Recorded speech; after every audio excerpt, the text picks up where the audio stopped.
भाई साहब, किसानों के लिए बातें तो बहुत कुछ कहने की थी, लेकिन समय भाव के कारण हम कह नहीं पा रहे हैं। आपको अभी उत्तराखंड के लिए जाना है और बहुत व्यस्ततम समय में से हमको आपने यहाँ पर जो समय दिया बहुमूल्य, उसके लिए आपका बहुत बहुत धन्यवाद। अब मैं सीधे ही हमारे हृदय सम्राट जननायक माननीय श्री शिवराज सिंह चौहान को आमंत्रित करता हूँ, वो आए और अपना उद्बोधन विस्तार से हमें प्रदान करें।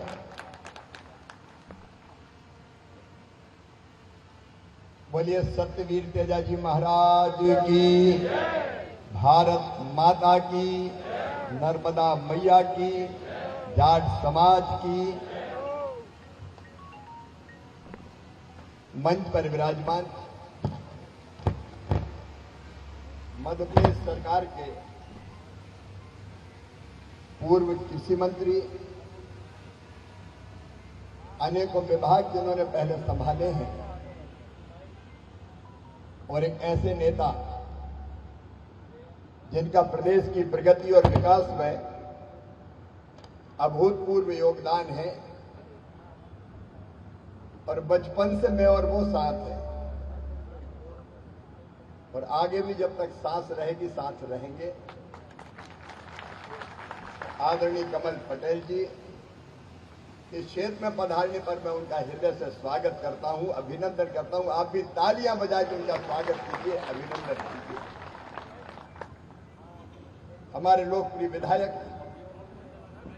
आदरणीय रमाकांत भार्गव जी, नगर पंचायत के हमारे अध्यक्ष भाई मारुति शिशिर जी, हरदा नगर पालिका की अध्यक्ष, मेरे लिए तो बेटी है, श्रीमती भारती राजू कमेडिया जी, आदरणीय ओम पटेल जी, वर्तमान कांग्रेस प्रभारी नर्मदापुरम संभाग, आदरणीय सत्यनारायण सिरोही जी, आदरणीय पप्पू गोरा जी, तेजाजी, वीर तेजाजी बोर्ड के हमारे अध्यक्ष और बचपन के साथी है। जब मैं इधर आता हूं तो वो भी यही होते हैं।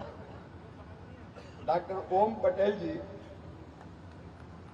आदरणीय रेवाराम सारण जी, बहन गायत्री राधेश्याम पटेल जी, आदरणीय रामविलास बेड़ा जी, आदरणीय देवीलाल जी बेड़ा, गणेश भारी जी, गजेंद्र जी वकील साहब, आनंद पटेल जी, सुनील गोलिया जी, आनंद एक नहीं दो हैं, एक कांग्रेस के प्रवक्ता और एक भाजपा के उपाध्यक्ष, गोलू जी धारोल जी, हमारे पार्षद नगर पंचायत भरूडा के आदरणीय राम भरोस खैरवा जी सहित नर्मदा क्षेत्रीय जाट समाज के सभी आदरणीय पदाधिकारीगण, यहां उपस्थित भाइयों बहनों, भांजे भांजियों, दोनों हाथ जोड़ के सिर झुका के प्रणाम, आप सबको नमस्कार। आज मेरा उत्तराखंड में कार्यक्रम है और मुझे वचन ये दिया था कि मैं 12:35 की फ्लाइट पकड़ पाऊंगा, क्योंकि मुझे दिल्ली से देहरादून और वहां से फिर उत्तराखंड के बाकी कार्यक्रम करना है। लेकिन आज मैं सौभाग्यशाली हूं, सत्यवीर तेजाजी महाराज, उनके जैसा कोई दूसरा उदाहरण समूचे विश्व में नहीं है।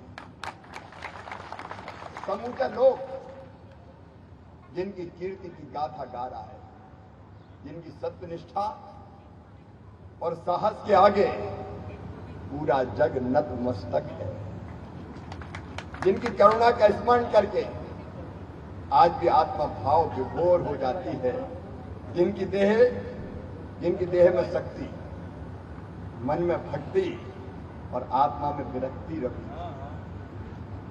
ऐसे पूज्य वीर शिरोमणि तेजाजी महाराज के चरणों में मैं कोटि कोटि प्रणाम करता हूं। लीलन घोड़ी सोवड़ी, मोतिया जड़ी लगाम, खरना ल्यारा वीर तेजाजी ने झुक झुक करूं प्रणाम। धन्य व वंश, पूज्य है वो वंश, पावन है वो वंश, न ऐसे अवतारी पुरुष ने जन्म लिया है।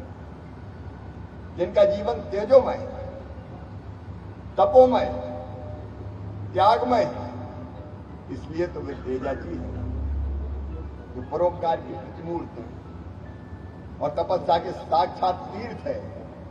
वे हैं तेजा जी, जिनके मन और वचन और कर्म में सदा धर्म की भावना समाई है।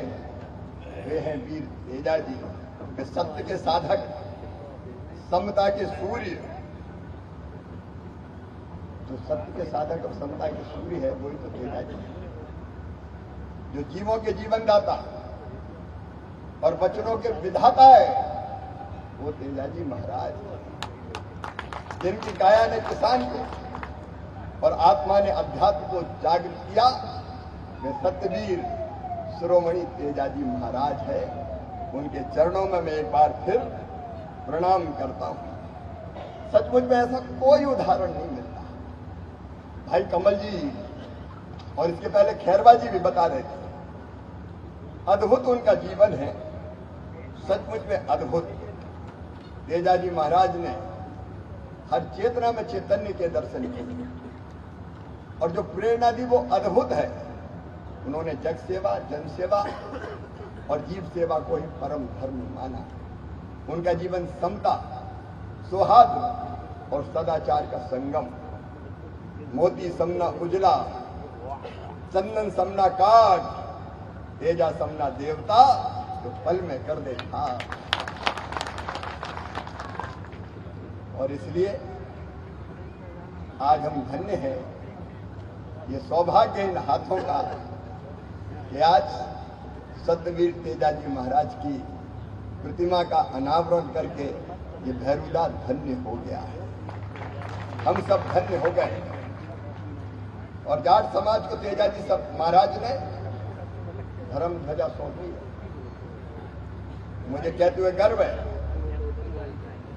कि वीर तेजा जी महाराज ने जो सत्य की, साहस की और धर्म की ध्वजा सौंपी है, उसे जाट समाज पूरी निष्ठा और अखंड, पूरी निष्ठा से अखंड और अक्षुण्ण बना के रख रहा है। खेत की मेड़ों या सरहद की सीमा, जाट समाज हमेशा अडिग और अविचल खड़ा रहता है। चाहे देश में अन्न के भंडार भरना हो और चाहे देश की सीमाओं की सुरक्षा हो, सबसे पहले छाती अड़ाने वाला अगर कोई है वो है जाट समाज। इसलिए मैं संपूर्ण समाज को भी प्रणाम करता हूं, जिसमें परिश्रम भी है, परोपकार भी है और पुरुषार्थ भी है।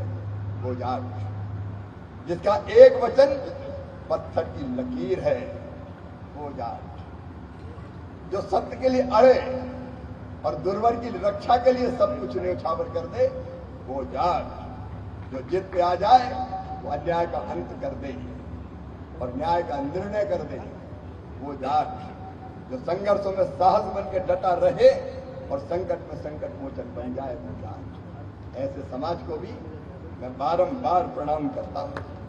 सच में जब वो गाथा सुनते और पढ़ते हैं तो आज भी आश्चर्यचकित रह जाते हैं।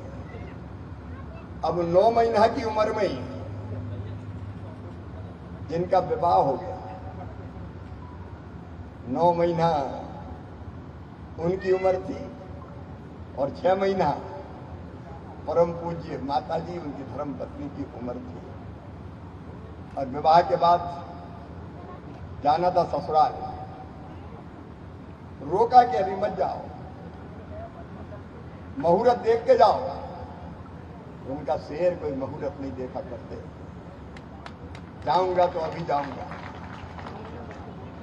और जब ससुराल कठिनाइयों से पहुंचे तब उनकी धर्मपत्नी की सहेली उनने कहा कि मेरी गाय वो डाकू चुरा के ले गया है।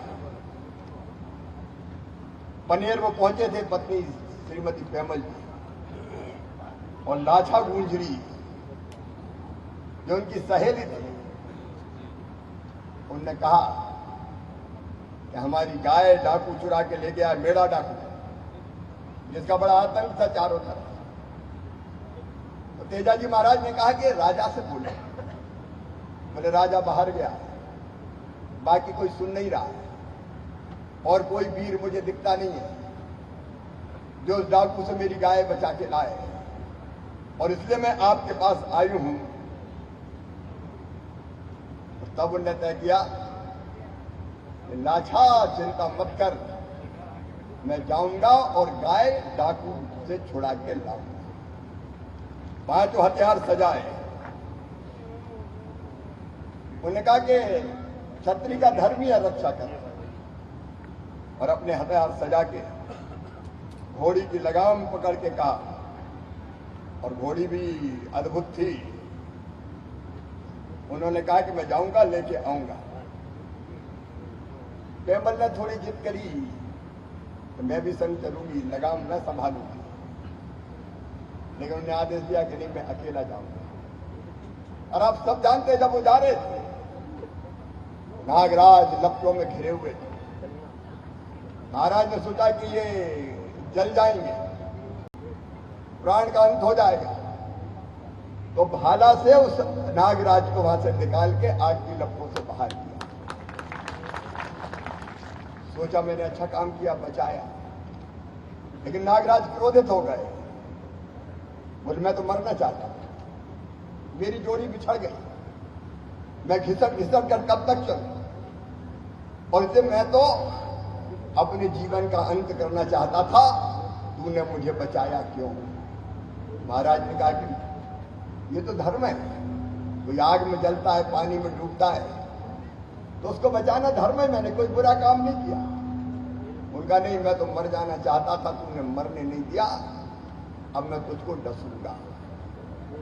तेजाजी महाराज ने कहा कि देखो, मैंने वचन दिया है लाछा गुंजरी को, मैं पहले उस डाकू से गाय छुड़ा के लाऊंगा, और उसके बाद मैं तुम्हें वचन देता हूं कि मैं लौट के आऊंगा और डस लेना, वचन देता हूं। नागराज ने कहा ठीक है जाओ, लेकिन आ जाना। आप सब जानते हैं भाई बहनों और भाइयों, आगे बढ़े घनघोर जंगल में डाकू और उसकी पूरी फौज से युद्ध हुआ, घनघोर युद्ध हुआ। डाकू मारे गए या भाग गए या फिर चरणों में आ गए, आत्मसमर्पण कर दिया। लहूलुहान हो गए तेजाजी महाराज, शरीर का कोई अंग ऐसा नहीं बचा जहां घाव ना हो। लेकिन पहले गए तो लाछा गुजरी को गाय वापस लो, भाई तुम्हारी गाय, ये तुम्हारी गाय, तुम संभालो। और बाद में अपनी लावरी घोड़ी से कहा अब ले चल मुझे वहीं जहां मैं नागराज को वचन दे के आया हूं। नागराज के पास पहुंचे और नागराज से कहा कि लो नागराज, वचनबद्ध था, तेजा आ गया, आओ मुझे डस लो। नागराज जीवित हो गए, अंदर से कांप उठे। ऐसे महावीर, ऐसे सत्यवीर, शरीर के अंग अंग से लहू टपक रहा है, लेकिन कह रहे हैं वो चलो वचन पूरा करो, मुझे डसो। नागराज ने बहाना बनाया कि मैं कुंवारी जगह डसता हूं, ऐसी जगह जहां कोई चोट ना हो, कोई घाव ना हो, मैं डसता उसी जगह हूं, लेकिन तुम्हारे शरीर पर तो कोई जगह ही नहीं है, मैं तुम्हें कैसे डसूं? तेजाजी मुस्कुराए और कहा जीभ साबुत है, अभी यहां कोई घाव नहीं है, और भाला पकड़ा था तो हथेली सुरक्षित है। आओ नागराज, मेरी जीभ पे डस लो और वचन को पूरा करो। नागराज ने बहुत कोशिश की कि नहीं डसो, लेकिन तेजाजी नहीं माने कि वचन तो निभानी पड़ेगा, और तब जीभ में डसा नागराज ने, और फिर देव लोग गमन हो गए। कौन मिलेगा बहनों और भाइयों ऐसा वीर, ऐसा सत्यवादी, ऐसा महातेजस्वी, जिसने अपना वचन निभाने के लिए सब कुछ न्यौछावर कर दिया।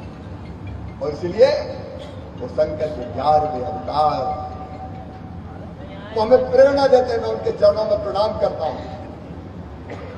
तो या तो वचन दो मत और दो तो फिर निभाओ। वो हमें प्रेरणा देते हैं कि हमारा जीवन परोपकार के लिए केवल अपने लिए नहीं है। अपने लिए तो सब जीते हैं, कीट पतंगे भी, पशु पक्षी भी।